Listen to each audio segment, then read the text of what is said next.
Class 11th का एक बहुत इम्पॉर्टेंट चैप्टर हम लोग ज़ीरो चैप्टर पढ़ रहे हैं, मैथमेटिकल टूल्स। इसके अंदर ये 7वां लेक्चर है। इस 7वें लेक्चर के अंदर ट्रिग्नोमेट्री के ऊपर हम लोग थोड़ा सी ध्यान देंगे। हम लोग बचपन से ही जानते चले आ रहे हैं एंगल एंगल एंगल एंगल क्या होता है।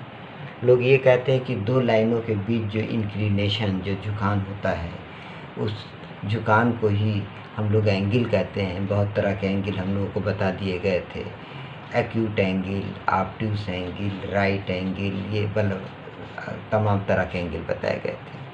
लेकिन देखिए यहाँ कुछ एंगल की डिफिनेशन ऐसे हम लोग लेते हैं कि ओ एक्स एक फिक्स लाइन है और ये fix line anti clockwise direction में रोटेट कर रही है।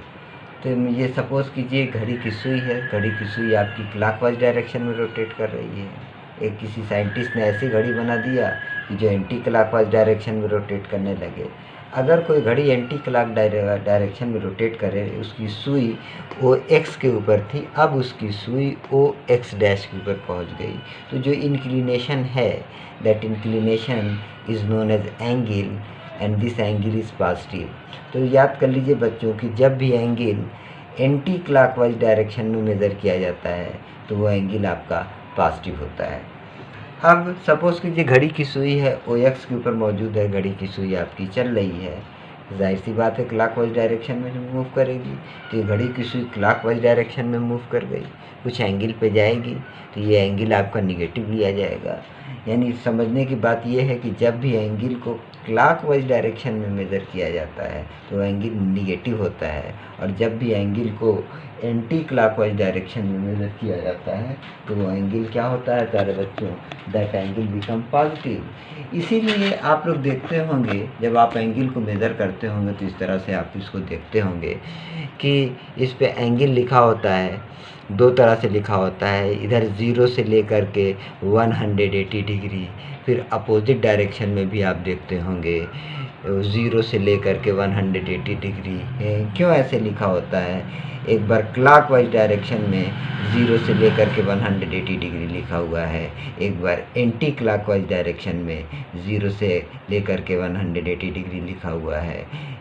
ऐसा इसलिए लिखा है कि कभी कभी एंगल को हमको क्लॉकवाइज डायरेक्शन में मेज़र करना पड़ता है और कभी कभी एंगल को हमको एंटी क्लॉकवाइज डायरेक्शन में मेज़र करना पड़ता है। जब भी एंगल को इस तरह से क्लॉकवाइज डायरेक्शन में मेज़र करते हैं, एंटी क्लॉकवाइज डायरेक्शन में मेज़र करते हैं, वो एंगल पॉजिटिव होता है। और जब भी एंगल को इस तरह से क्लॉकवाइज डायरेक्शन में मेज़र करते हैं वो एंगल निगेटिव होता है। मतलब angle which is measure in anticlockwise direction is consider as positive and the angle which is measured in clockwise direction is consider as negative.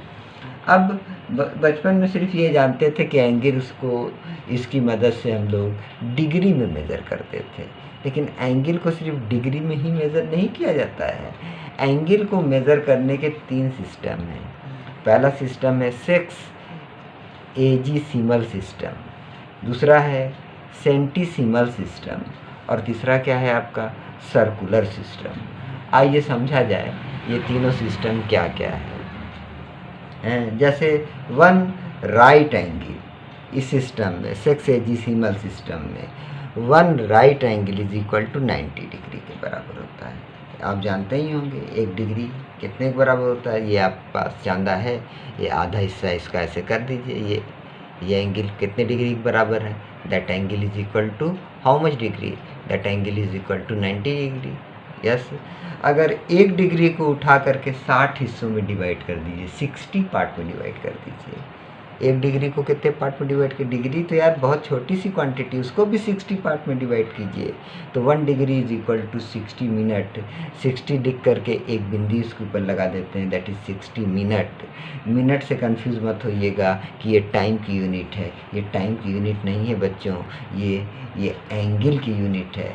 और 1 मिनट को अगर 60 हिस्से में डिवाइड कर देंगे तो क्या आ जाएगा प्यारे बच्चों, 60 क्या सेकेंड, यानी प्यारे बच्चों 1 degree is equal to 60 into 60 3600 second, यानी 1 डिग्री को 3600 पार्ट में डिवाइड करेंगे तो एक छोटा सी पार्ट 1 सेकंड के बराबर होगा। यस है। अब आइए समझा जाए सेंटिसिमल सिस्टम। इसमें सब 100 के बराबर है। 1 right angle is equal to 100 grades. कितने ग्रेड्स? जैसे 1 right angle is equal to 90 degree था ना, इसके अंदर डिग्री में नहीं। 1 right angle is equal to 100 grades. 1 grade is equal to 100 minute and 1 minute is equal to 100 second. जैसे लग रहा है कि 100 का पहाड़ा हम लोग पढ़ लिए। कोई भी बात है 100, कोई भी बात है 100। 1 right angle 100 grades. 1 grade is equal to 100 minute. 1 minute is equal to 100 second. किसमें? सेंटिसिमल सिस्टम में। और सबसे ज़्यादा इस्तेमाल कौन सा सिस्टम होता है प्यारे बच्चों? Circular system. इसमें एंगल को हम लोग रेडियन में मेज़र करते हैं। और आप याद किए रहिए, फिज़िक्स के अंदर एंगल को कभी भी डिग्री के अंदर नहीं मेज़र किया जाता है। फिज़िक्स में हमेशा एंगल को रेडियन में मेज़र किया जाता है। मान लीजिए ये हमारे पास एक सर्किल मौजूद है, ऐसे एक सर्किल। इस सर्किल में का रेडियस 2 मीटर है, ठीक।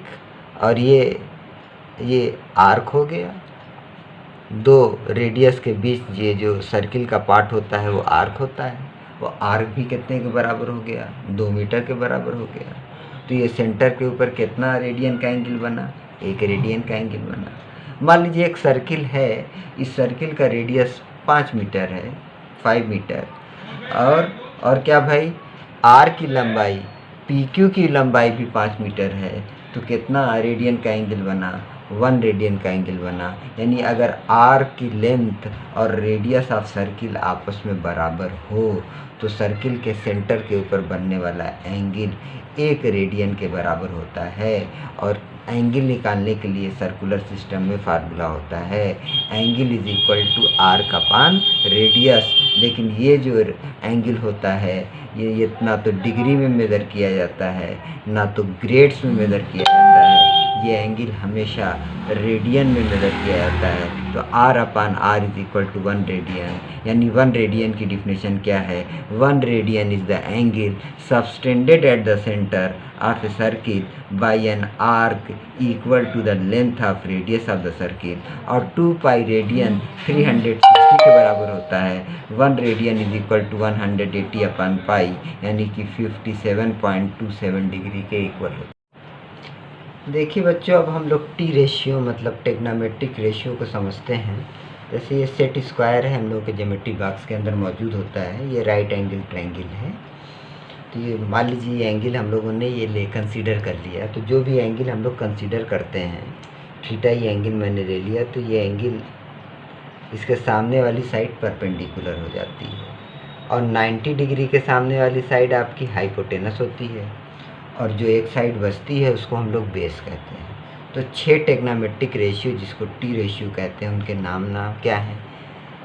Sign of angle theta. अब इतना लंबा चौड़ा ना कह करके नाम कहे, साइन ऑफ एंगल थीटा ना कह के सिर्फ कहते हैं साइन थीटा, जो कि परपेंडिकुलर अपान हाइपोटेनस के बराबर होता है, जिसको आप हाई स्कूल में जान रहे हैं।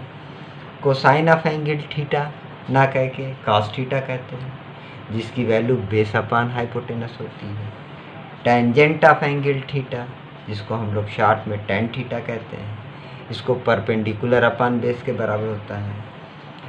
Cosec theta hypotenuse upon perpendicular के बराबर होता है। सेकेंड ऑफ एंगल थीटा, जिसको सेक थीटा कहते हैं, हाइपोटेनस अपान बेस के बराबर होता है। और कोटेंजेंट ऑफ एंगल थीटा, जिसको शॉर्ट में कॉट थीटा कहते हैं, बेस अपान परपेंडिकुलर के बराबर। मतलब sine theta is equal to perpendicular upon hypotenuse. और सेक थीटा कॉसेक थीटा उसका उल्टा, साइन का उल्टा cosec theta hypotenuse upon perpendicular. Cos theta is equal to base upon hypotenuse. Cos theta का उल्टा sec theta hypotenuse upon base. Tan theta is equal to perpendicular upon base. Tan theta को उल्टा cot theta base upon perpendicular. तो these are 6 T ratios. देखिए white board का plain नज़र आ रहा है। इस वाइट बोर्ड के प्लेन में मैं एक प्लस साइन बना देता हूँ। इस प्लस साइन के बना देने से ये वाइट बोर्ड 4 हिस्से में डिवाइड हो गया। पहला हिस्सा फर्स्ट क्वाड्रेंट, दूसरा पार्ट सेकेंड क्वाड्रेंट, तीसरा हिस्सा थर्ड क्वाड्रेंट, चौथा पार्ट कौन सा क्वाड्रेंट, फोर्थ क्वाड्रेंट। अगर कैलकुलेट किया जाए तो यहाँ से यहाँ तक का एंगल आपका कितने डिग्री का है, 90, एंटी क्लॉकवाइज है ना, पॉजिटिव 90 ये भी हो जाएगा। तो अगर कुल यहाँ से यहाँ तक का एंगल देखा जाएगा तो कितना हो जाएगा ये 180। यानी इसमें फर्स्ट क्वाड्रेंट में वैल्यू कहाँ से कहाँ तक होगी, कहाँ से लेकर के कहाँ तक का एंगल होगा, 0 से 90 डिग्री तक। दूसरे क्वाड्रेंट में 90 से लेकर के 180 डिग्री तक। तीसरे क्वाड्रेंट में हम लोग आएंगे 180 से लेकर के 270 डिग्री तक। और चौथे क्वाड्रेंट में हम लोग पहुंच जाएंगे 270 से लेकर के 360 डिग्री तक। अगर 361 होगा तो फिर ये घूम करके फर्स्ट क्वाड्रेंट के अंदर चला आएगा। अब देखिए, हम लोग हिंदुस्तानी हैं और इंडियन लोग मसाले बहुत पसंद करते हैं। कुछ लोग ऐसे हैं कि चाय के साथ काफ़ी भी पीना पसंद करते हैं, चाय में कुछ काफ़ी भी मिला देते हैं, दूध भी होता है, पानी भी होता है। तो कुछ ऐसे आप याद कर सकते हैं, add sugar tea and coffee. ये मैंने क्या लिख रखा है, add sugar tea and coffee. A का मतलब है ऑल। फर्स्ट क्वाड्रेंट में जो 6 टी रेशियो हैं, कितने टी रेशियो की बात कर रहे हैं, 6 टेग्नामेट्रिक रेशियो, सारे के सारे टेग्नामेट्रिक रेशियो पॉजिटिव होते हैं। दूसरे क्वाड्रेंट की मैं बात कर रहा हूँ जिसमें एंगल 90 से 180 डिग्री के बराबर होता है। इसमें पॉजिटिव कौन कौन होता है, साइन और साइन का उल्टा कॉसेक। तीसरे क्वाड्रेंट की मैं बात कर रहा हूँ, तीसरे क्वाड्रेंट में वैल्यू 180 से लेकर के 270 तक होती है। इसमें कौन कौन पॉजिटिव होता है, इसके अंदर पॉजिटिव होता है टैन और टैन का रेसिप्रोकल कॉट। चौथे क्वाड्रेंट की बात कर रहे हैं, चौथा क्वाड्रेंट 270 से लेकर के 360 तक होता है। चौथे क्वाड्रेंट में कौन कौन पॉजिटिव होता है, कॉस और कॉस का रेसिप्रोकल सेक। तो in first quadrant 6 trigonometric ratios are positive. In second quadrant only sine and cosec are positive. In third quadrant tan and cot are positive, and in fourth quadrant cos and sec are positive. How can we remember it? Add sugar, tea and coffee. T ratio of allied angles. Student, as you know that when the sum of two angles is equal to 90 degree, those angles are said by the name complementary angle. And when the sum of two angles is equal to 180 degree, those angles are said by the name supplementary angle. तो मैंने 4 हिस्से में मैंने plane को divide कर लिया। ये 0 से 90, इसमें सारे टेग्नामेट्रिक पॉजिटिव, इसमें 90 से 180 साइन और कॉसेक पॉजिटिव, इसमें टैन और कॉट पॉजिटिव, इसमें कॉसेक और सेक पॉजिटिव। कुछ फार्मूले हैं उनको समझा जाए। जैसे साइन कौन किसका पड़ोसी है, समझ लीजिए, sine cos tan cot sec cosec. ऐसे समझा जाए ट्रिक से, साइन का पड़ोसी कॉस और कॉस का नेबरहुड साइन, टैन के नेबरहुड में कॉट, कॉट के नेबरहुड में टैन, सेक के नेबरहुड में कॉसेक और कॉसेक के नेबरहुड में रेसिप्रोकल नहीं देखना है, पड़ोस में देखिए कौन किसके पड़ोस में है। साइन के पड़ोस में कॉस, कॉस के पड़ोस में साइन, पड़ोसी हैं। टैन का कॉट, कॉट का टैन, सेक का कॉसेक, कॉसेक का सेक। कोई कह रहे sir cot theta sec theta भी तो है, नहीं नहीं ऐसा नहीं लेना है, 2-2 का मकान है, घर है ये ऐसे है, 2-2 का जोड़ा है, जोड़े में मत फेर फेर कीजिए। टैन का साइन का कास, कास का साइन, टैन का काट, काट का टैन, सेक का कॉसेक, कॉसेक का सेक। अगर साइन 90 माइनस थीटा कहते हैं, थीटा की वैल्यू बहुत कम है, मान लीजिए 1 ही डिग्री है। अगर मान लीजिए 1 डिग्री है तो साइन 89 आएगा, और साइन 89 फर्स्ट क्वाड्रेंट में आएगा, और फर्स्ट क्वाड्रेंट में लिखा है ए, सारे ए मतलब ऑल, सारे के सारे टेग्नोमेट्रिक रेशियो पॉजिटिव होते हैं। इसमें पड़ोसी के पास जाना पड़ेगा। साइन थीटा का हो जाएगा cos theta, cos 90 minus theta is equal to sine theta, tan 90 minus theta is equal to क्या, cot theta, cot 90 minus theta is equal to tan theta. फिर क्या हो गया बच्चों, फिर sec 90 minus theta is equal to cosec theta, और cosec 90 minus theta is equal to sec theta. ये fundamental formula है, हाई स्कूल में पढ़ाया जाता है, एक बार मैंने रिवीजन कर दिया। लेकिन अगर यहाँ मैं प्लस कर दूँ, साइन 90 प्लस थीटा, अगर 90 में कुछ भी जुड़ जाएगा, यहाँ तक 90 है, कुछ भी जुड़ जाएगा तो सेकेंड क्वाड्रेंट में पहुँच जाएगा, और सेकेंड क्वाड्रेंट में साइन और इसका रेसिप्रोकल कॉसेक क्या होता है, पॉजिटिव होता है। सेकेंड क्वाड्रेंट में कौन कौन पॉजिटिव होता है, साइन और इसका रेसिप्रोकल कॉसेक पॉजिटिव होता है। तो अगर साइन 90 माइन प्लस थीटा की बात करें, that is equal to cos theta, cos 90 plus theta की बात करें, that is equal to sine theta, ये निगेटिव होगा। टैन 90 प्लस थीटा की बात करें, that is equal to minus cot theta, cot 90 minus theta की प्लस थीटा की बात करें, that is equal to minus tan theta. Sec 90 plus theta की बात करें, that is equal to minus cosec theta. और बच्चों अगर कॉसेक 90 प्लस थीटा की बात करें, that is equal to sec theta, बच विथ साइन पॉजिटिव। ध्यान दीजिए, ये साइन है, ये कॉसेक है, क्योंकि ये सेकेंड क्वाड्रेंट में है, और सेकेंड क्वाड्रेंट में साइन और कॉसेक पॉजिटिव होता है, और बकिया जो टेग्नोमेट्रिक रेशियोज होते हैं वो। देखिए बच्चों, कुछ और भी फार्मूले हैं जिनको हम लोगों ने हाई स्कूल में नहीं पढ़ा था, इनको समझ लिया जाए। जैसे यहाँ साइन 180 माइनस थीटा है, थीटा बहुत कम है, मान लीजिए 1 ही डिग्री है, और 180 में से 1 डिग्री घटाएंगे तो 179 डिग्री आएगा, और 179 डिग्री सेकेंड क्वाड्रेंट के अंदर होगा, क्योंकि सेकेंड क्वाड्रेंट में 90 से लेकर के 180 तक की वैल्यू लाई करती है, और सेकेंड क्वाड्रेंट के अंदर साइन और कॉसेक पॉजिटिव होता है। साइन और कौन पॉजिटिव होता है, साइन और कॉसेक पॉजिटिव होता है। और इसमें पड़ोसी के पास भी जाने की ज़रूरत नहीं है। Sine 180 minus theta is equal to plus sine theta, cos 180 minus theta is equal to minus cos theta, tan 180 minus theta is equal to minus tan theta, cot 180 minus theta is equal to minus cot theta, sec 180 minus theta is equal to sec theta, cosec 180 minus theta is equal to plus cosec theta.